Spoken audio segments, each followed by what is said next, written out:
हाँ जी भाई, नमस्कार सभी को। आज मैं आपको ऐसे एस्पिरेंट से मिलाना चाहूँगा जिनका अभी एसएससी जीडी में सिलेक्शन हुआ है सीआरपीएफ के पोस्ट पे, जिन्होंने काफ़ी मेहनत की इस मुकाम पे पहुँचने के लिए। तो आज मैं बताऊँगा मिडिल क्लास फैमिली के जो एस्पिरेंट को कैसे मेहनत करके अपने मुकाम को हासिल करते हैं। तो सबसे पहले मैं इन एस्पिरेंट को शुभकामनाएं देना चाहूँगी। इन्होंने अपने सिलेक्शन लिया है एसएससी जीडी के थ्रू में सीआरपीएफ में। तो भाई सबसे बड़ी आपको शुभकामनाएं। थैंक यू भैया। तो आप पहले अपने बारे में बताइए एस्पिरेंट को। मेरा नाम प्रदीप सिंह है और मैं टीवी गढ़वाल से बिलोंग करता हूँ। अपनी जर्नी को बताइए। तो सबसे पहले हम जर्नी को सुनेंगे प्रदीप से कि उन्होंने कैसे अपनी स्टार्टिंग की है। मैंने सबसे पहले तो अचीवर एकेडमी से बेसिक वो क्या बोलते हैं कोचिंग ली है और उसके बाद 2024 से मैंने लाइब्रेरी ज्वाइन की है और साथ साथ मॉक टेस्ट और सेल्फ स्टडी करी है। अच्छा, जब आपने शुरू में क्लास स्टार्ट किया अपने फाउंडेशन के लिए, तो आपने कैसे प्रिपेयर किया अपने सब्जेक्ट को? मैंने सबसे पहले तो बेसिक सिलेबस कंप्लीट करा, उसके बाद मॉक टेस्ट पे ज़्यादा फोकस करा। तो मैं आपसे एक चीज़ पूछना चाहूँगा प्रदीप कि जैसे कोई भी एस्पिरेंट अपनी प्रिपरेशन करता है तो उससे पहले कैसे आपका रोड मैप तैयार करना चाहिए ताकि सिलेक्शन ईजी हो जाए? सबसे पहले तो मेन तो कंप्लीट करो और फिर ज़्यादा से ज़्यादा मॉक लगाओ और डेली रिवीजन करो। ठीक है, तो मॉक टेस्ट का फायदा क्या होता है आपके? मॉक टेस्ट में ये है कि जो आपको मेन एग्जाम में जो मिस्टेक होनी होती है वो आप क्या है मॉक में कर लेते हो और उसको मिस्टेक को करेक्ट कर लेते हो। तो जब मॉक टेस्ट जैसे आपने मॉक टेस्ट ले लिए तो एक दिन में आपने कितना मॉक टेस्ट दिया था या मंथली का कितना टारगेट रहता था आपका? मैंने एक दिन में मैक्सिमम फुल मॉक बोलूँ तो मैंने 5 से 6 दिन दिए हैं, क्योंकि मैं रात को भी 12-1 बजे तक भी पढ़ता था। तो मैंने मैथ के सबसे ज़्यादा दिए। मैथ के लिए क्योंकि टाइम मैनेज करना होता है, 1 आवर का होता है।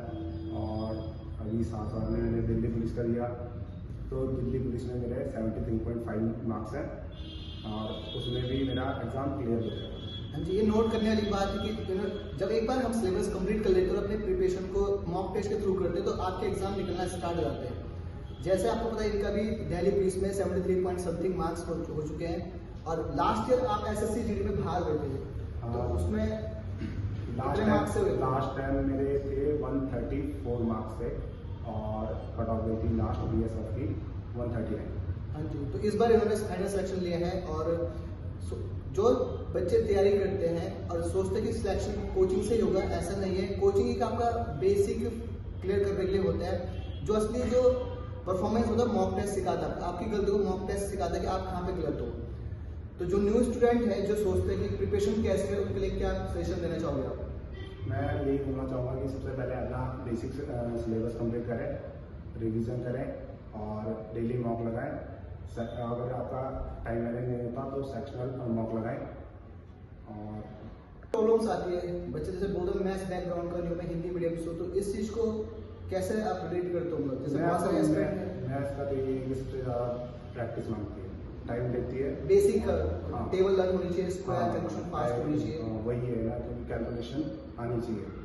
तो ये मैटर नहीं करता मतलब कि आप मैथ्स आर्ट्स साइंस तो वो मैटर नहीं करता। अभी जो है एसएससी का मतलब मैथ का लेवल और डाउन कर दिया, तो ये रहेगा कि मैथ तो साथ साथ उसके साथ साथ जीएस पे ज़्यादा फोकस है, क्योंकि नंबर जो होते हैं वो सर मैथ्स और रीजनिंग के मतलब कमाने वाले होते हैं, जहाँ से हमारे मेरिट में पुश होता है। हाँ, उसकी मैथ्स अच्छी होगी, उसकी रीजनिंग भी अच्छी रहेगी। हाँ, वो ऑटोमेटिकली हो जाता है। और ये है कि अगर मैथ रीजनिंग में अगर टारगेट 20 का नहीं है, 20,000 जैसे सीपीओ मेरा सीपीओ का भी है, तो अगर उसमें 25 का नहीं है, जैसे उसके 50 क्वेश्चन आते हैं, तो सीजीएल में जैसे 25 आ रहे हैं तो उसमें अगर 23-24 भी है तो ठीक है, बट टारगेट 25 का करना चाहिए अगर सीजीएल का। अच्छा प्रदीप, ये बताओ जैसे जीएस है, जीएस आपको पता है दिल्ली पुलिस में 50 नंबर का है, तो कैसे? और ऐसे दिन में आपका 20 क्वेश्चन है एसएससी के जीएस, तो जीएस को कैसे इंप्रूवमेंट करेंगे? सबका एक मिथ होता है कि जीएस में नंबर स्कोर गेन नहीं होता, क्योंकि मैथ्स हिंदी और आपका रीजनिंग हो जाता है,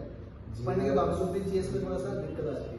जीएस में मेरे 33 क्वेश्चन राइट थे और बट जीएस में ये है कि सबसे पहले तो मेन है अभी स्टैटिक, क्योंकि हिस्ट्री पॉलिटी वगैरह हर बच्चे ने पढ़ रखा है, लेकिन static current affair static with current affair, क्योंकि मेन क्या है अब एसएससी पूछ रहा है स्टैटिक बेस। वही गेम्स वगैरह हुए और ओलंपिक्स हो गए, जितने भी कॉमनवेल्थ गेम्स होते हैं उनका साल कितने मेडल मिले थे, गोल्ड वगैरह कितने जीते उसने इंडिया ने, वही है। तो जीएस में भी मतलब करंट अफेयर स्टडी वाला पोर्शन ज़्यादा पढ़ना पड़ेगा, साथ साथ हिस्ट्री पॉलिटी ज्योग्राफी के। तो भाई कैसा लग रहा है जॉब को आगे? अच्छा लग रहा है भैया, अभी तो कंटिन्यू रहेगा। अभी तो मेरी एज अभी 23 है, तो अभी मैं उत्तराखंड SLP भी कर रहा हूँ और साथ साथ CPO का भी। इनका कहना है कि अगर अभी का टारगेट वैसे उत्तराखंड SLP। हाँ, तो इनका टाइप उत्तराखंड ऐसा ही है कि ज्वाइन करोगे आप CRPF, ठीक है। तो अब इनका जो कोर्स सिलेबस कंप्लीट हो रखा है, बेसिक टू एडवांस, बहुत से हजारों मॉक टेस्ट मार चुके हैं। अब इनका खाली इनका रिवीजन का टाइम होगा बस। अगर पोस्ट पे भी जाएंगे तो रिवीजन करेंगे और वहाँ से भी अपना आगे कंटिन्यू करते रहेंगे। तो इन्होंने स्विच नहीं किया है, लाइक का सिलेक्शन हुआ है CRPF में, पर इन्होंने अभी छोड़ा नहीं है, ठीक है। तो हो सकता है इनके अभी दिल्ली पुलिस में जब रिजल्ट आएगा फाइनल, तो वहाँ भी इनका सिलेक्टेड हो जाए। तो जब आप ढंग से तैयारी करते हो तो आपके एक नहीं मल्टीपल टाइम सिलेक्शन होते हैं हर जगह, ठीक है। तो आप उस टाइम पे चॉइस सकते हो मैं इस सिलेक्टेड पे पोस्ट में जाऊँगा।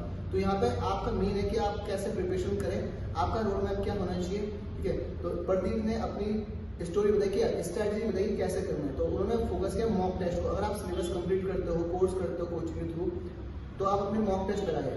अगर वीक में 3 मॉक टेस्ट प्रीवियस एनालिसिस है, जैसे आपने मॉक टेस्ट लगा लिया तो आपकी गलती तो उसको एनालिसिस करना भी बहुत इंपॉर्टेंट है। हाँ वही है, क्योंकि बिना एनालिसिस में अपनी गलती पता नहीं चल पाएगी कि हम कैसे करें। हाँ क्योंकि खाली पढ़ने से नहीं होगा, ये तो खाली पढ़ने से आप कोर्स को कंप्लीट कर पाओगे, एग्जाम के लेवल को नहीं पकड़ पाओगे। तो फिर अगेन आपके लिए कांग्रेचुलेशन, थैंक यू।